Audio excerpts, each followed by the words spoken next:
Ny fiteny no henoina vaza firesaka ny olona ty mampifangaro te.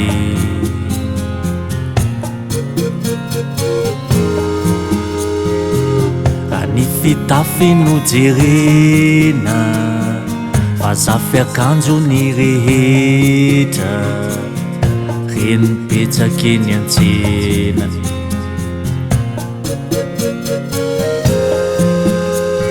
Isika mo efa voazanaka ka sadasada lohatry matahodrano tsy haharaka manenjika izay miseho enganie ireo taranaka ho malagasy fomiteny ho malagasy fomiteny.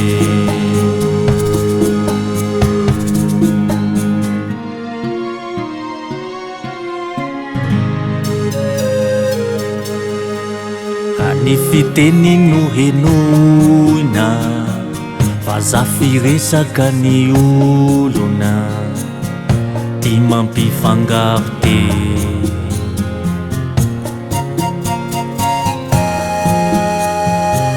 Raha ny fitafy no jerena vaza fiakanjo ny rehetra reny petsaka eny an-tsena.